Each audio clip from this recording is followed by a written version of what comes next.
राधेश्याम।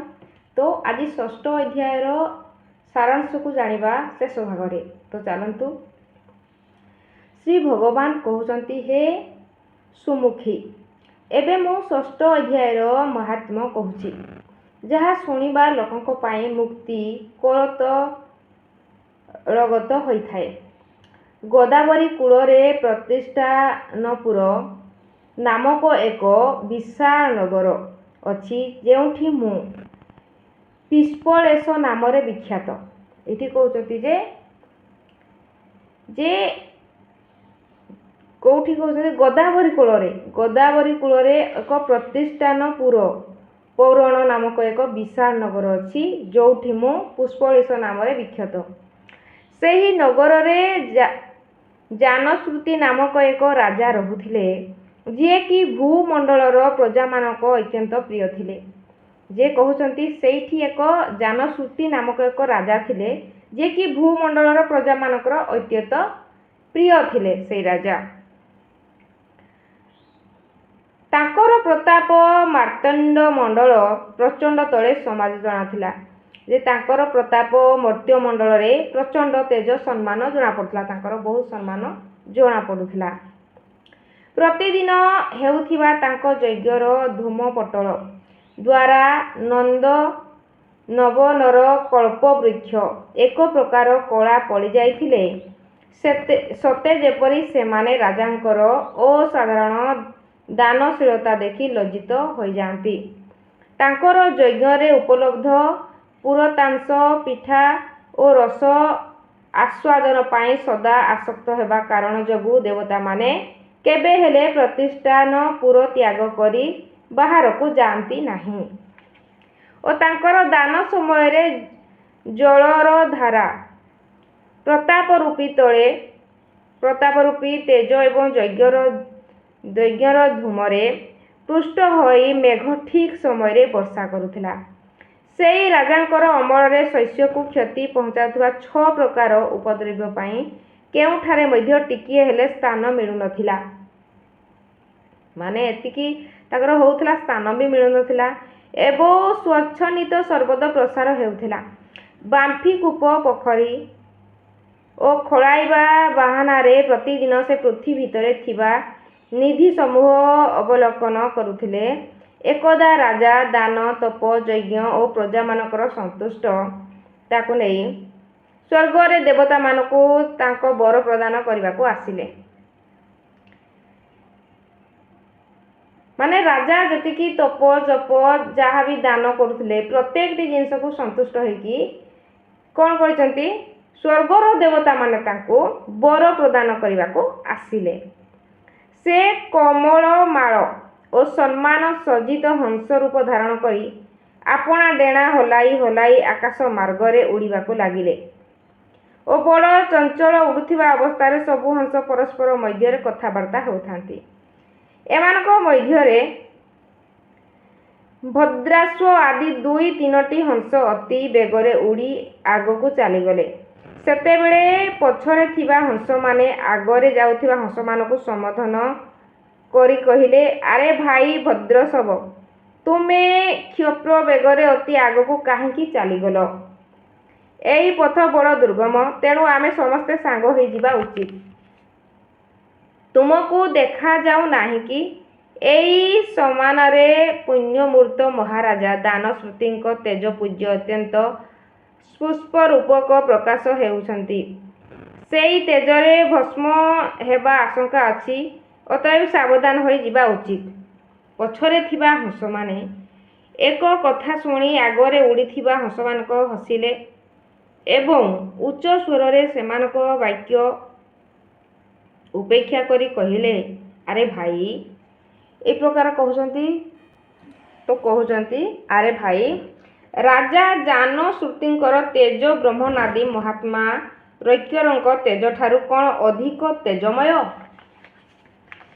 तो हंस मानकर उक्त कथबार्ता शुणी राजा जानश्रुति आपणार उच्च महलरे छातरू ओह्लै आसिले एवं सुखपूर्वक आसन उपरे विराजमान करी आपना सारथी को डाकी कहले, जाओ महात्मा ରୈକ୍ୟଙ୍କୁ ଏଠାକୁ ନେଇ ଆସ। ରାଜାଙ୍କର ଏହି ଅମୃତ ତୁଲ୍ୟ ଆଦେଶ ପାଇ ମୋହ ନାମକ ସାରଥୀ ପ୍ରସନ୍ନତା ପ୍ରକଟ କରି ନଗରରୁ ବାହାରିଗଲେ। ସର୍ବାଗ୍ରେ ସିଏ ମୁକ୍ତିଦାୟିନୀ କାଶୀପୁରକୁ ଯାତ୍ରା କଲେ। ଯେଉଁଠାରେ ଜଗତର ସ୍ୱାମୀ ଭଗବାନ ବିଶ୍ୱନାଥ ଲୋକମାନଙ୍କୁ ଉପଦେଶ ଦେଇ ଆସୁଥାନ୍ତି। ତାପରେ ସେ ଗୟା କ୍ଷେତ୍ରରେ ପହଞ୍ଚିଥିଲା, ଯେଉଁଠାରେ ପ୍ରଫୁଲ୍ଲ ନେତ୍ର ଭଗବାନ ଗଦାଧର ସମ୍ପୂର୍ଣ୍ଣ ଲୋକଙ୍କୁ ଉଦ୍ଧାର କରିବା ପାଇଁ ବାସ କରିଥାନ୍ତି ଓ ତଦନନ୍ତର ନାନା ତୀର୍ଥମାନଙ୍କରେ ଭ୍ରମଣ କରି ସାରଥୀ ପାପନାଶିନୀ ମଥୁରାପୁରୀରୁ ଗଲା। ଏହା ଭଗବାନ ଶ୍ରୀକୃଷ୍ଣଙ୍କ ଆଦିସ୍ଥାନ ଅଟେ, ଯିଏକି ପରମ ମହାନ ଓ ମୋକ୍ଷ ପ୍ରଦାୟକ ଅଟେ। ବେଦ ଏବଂ ଶାସ୍ତ୍ରରେ ଏହି ତୀର୍ଥ ତ୍ରିଭୁବନପତି ଭଗବାନ ଗୋବିନ୍ଦଙ୍କର ଅବତାର ସ୍ଥାନ ନାମରେ ପ୍ରସିଦ୍ଧ ଅଟେ। ନାନା ଦେବତା ଓ ବ୍ରହ୍ମର୍ଷି ଏଠାରେ ଉପାସନା କରିଥାନ୍ତି। ମଥୁରା ନଗର କାଳନ୍ଦୀ ଯମୁନା ତୀରରେ ଶୋଭା ପାଏ। ଏହାର ଆକୃତି ଅର୍ଦ୍ଧଚକ୍ର ପରି ପ୍ରତୀତ ହୁଏ। ଏହା ସବୁ ତୀର୍ଥର ନିବାସରେ ପରିପୂର୍ଣ୍ଣ। ପରମ ଆନନ୍ଦ ପ୍ରଦାନ କରୁଥିବା କ'ଣ ଯୋଗୁଁ ସୁନ୍ଦର ଓ ପ୍ରତୀତ ହୁଏ ଓ ଗୋବର୍ଦ୍ଧନ ପର୍ବତ ଥିବାରୁ ମଥୁରା ମଣ୍ଡଳ ଶୋଭାରେ ଆହୁରି ବୃଦ୍ଧି ହେଉଥାଏ। ଏହା ପବିତ୍ର ବୃକ୍ଷ ଲତାରେ ଆବୃତ ଅଟେ। ଏଥିରେ 12ଟି ବନ ଅଛି ଓ ସେମାନେ ପରମ ପୁଣ୍ୟମୟ ତଥା ସମସ୍ତଙ୍କର ବିଶ୍ରାମଦାତା ତଥା ଦେବର ସାରଭୂତ ଭଗବାନ ଶ୍ରୀକୃଷ୍ଣଙ୍କ ଆଧାରଭୂମି ଅଟେ। ତାପରେ ମଥୁରାରେ ପଶ୍ଚିମରୁ ଓ ଉତ୍ତର ଦିଗରୁ ବହୁତ ଦୂର ଯିବା ପରେ ସାରଥୀକୁ କାଶ୍ମୀର ନାମକ ନଗର ଦେଖାଗଲା, ଯେଉଁଠାରେ କି ଶଙ୍ଖ ପରି ଉଜ୍ଜ୍ୱଳ ଗଗନଚୁମ୍ବୀ ଅଟ୍ଟକାଳି ଶ୍ରେଣୀ ଭଗବାନ ଶଙ୍କରଙ୍କର ଅଟ୍ଟହାସ ପରି ଶୋଭା ପାଉଥିଲା।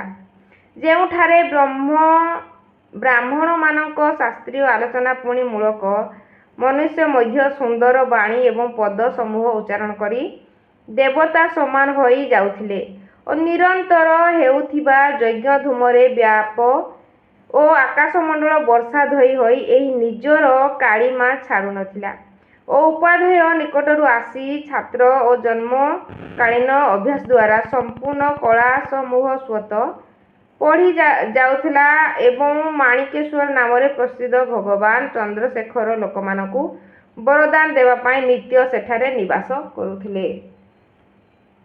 କାଶ୍ମୀରର ରାଜା ମାଣିକେଶ୍ୱର ଦିଗ୍ବଳୟ କରି ସମସ୍ତ ରାଜାଙ୍କୁ କିଣି ଭଗବାନ ଶିବଙ୍କୁ ପୂଜା କରି ସେହି ଦିନଠାରୁ ତାଙ୍କର ନାମ ମାଣିକେଶ୍ୱରୀ ହୋଇଥିଲା। ତାଙ୍କ ମନ୍ଦିର ଦ୍ୱାଦଶରେ ମହାତ୍ମା ରୈକ୍ୟ ଏକ ଛୋଟ ଗାଡ଼ି ଉପରେ ବସି ଆପଣା ଦେହ କୁଣ୍ଡାଇ ହୋଇ ଗଛ ଛାଇରେ ବିଶ୍ରାମ କରୁଥିଲେ। ଏହି ଅବସ୍ଥାରେ ସାରଥୀ ତାଙ୍କୁ ଦେଖିଲେ। ରାଜାଙ୍କ ଦ୍ୱାରା ଦିଆଯାଇଥିବା ବିଭିନ୍ନ ସଂକେତ ଦ୍ୱାରା ସେ ଅତି ଶୀଘ୍ର ରୈକ୍ୟଙ୍କୁ ଚିହ୍ନି ପାରିଲେ ଏବଂ ତାଙ୍କ ଚରଣରେ ପ୍ରଣାମ କରି କହିଲେ, ବ୍ରାହ୍ମଣ, ଆପଣ କେଉଁ ସ୍ଥାନରେ ରହନ୍ତି ଓ ଆପଣଙ୍କର ପୂରା ନାମ କ'ଣ? ଆପଣ ତ ସଦା ସ୍ୱଚ୍ଛନ୍ଦରେ ବିଚରଣ କରିବା ଲୋକ, ଏବେ ଏଠାରେ କାହିଁକି ବିଶ୍ରାମ କରୁଛନ୍ତି? ଏହି ସମୟରେ ଆପଣ କ'ଣ କରିବାକୁ ବିଚାର କରୁଛନ୍ତି? ସାରଥୀରେ ଏହି କଥା ଶୁଣି ପରମାନନ୍ଦରେ ନିମଗ୍ନ ମହାତ୍ମା ରୈକ୍ୟ କିଛି ଭାବି ସାରଥୀକୁ କହିଲେ, ଯଦ୍ୟପି ମୁଁ ପୂର୍ଣ୍ଣ କାମ ଅଟେ, ମୋର କିଛି ବସ୍ତୁର ଆବଶ୍ୟକତା ନାହିଁ, ତଥାପି କେହି ମୋର ମନୋବୃତ୍ତି ଅନୁସାରେ ପରିଚର୍ଯ୍ୟା କରିପାରେ।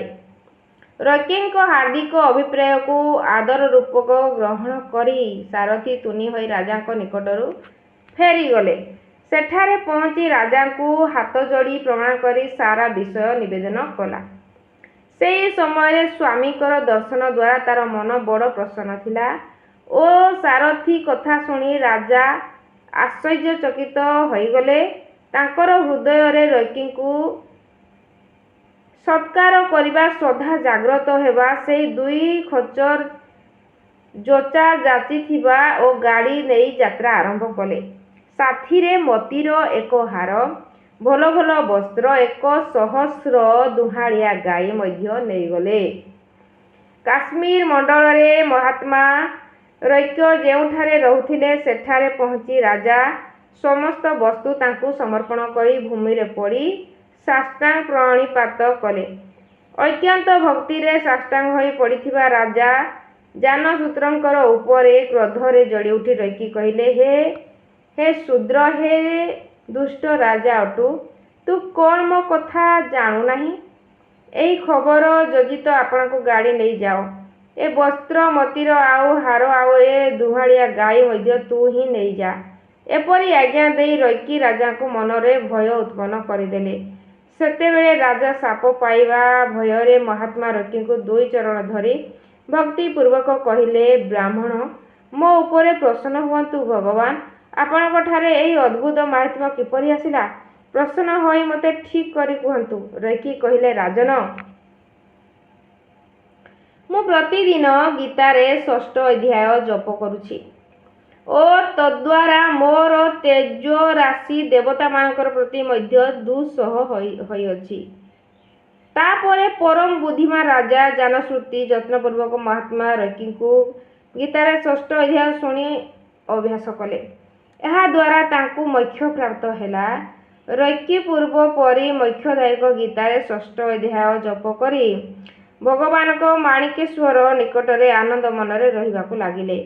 हस रूप धारण करी वरदान देवा पाई आसीथिबा देवगण यह देखि विस्मित होई स्वेच्छापूर्वक सेठारु चलीगले। जीए एही एक अध्याय सदाबेले जप करे से मध्य भगवान विष्णुकर स्वरूप को प्राप्त हुए, एथिरे टिकिए हेले संदेह नाही। तो ये संपूर्ण ज्ञान थिला जे जीए 6 अध्याय संपूर्ण पाठ करि थाए ताकू कहउचंती विष्णु को स्वरूप को प्राप्त हो जाए।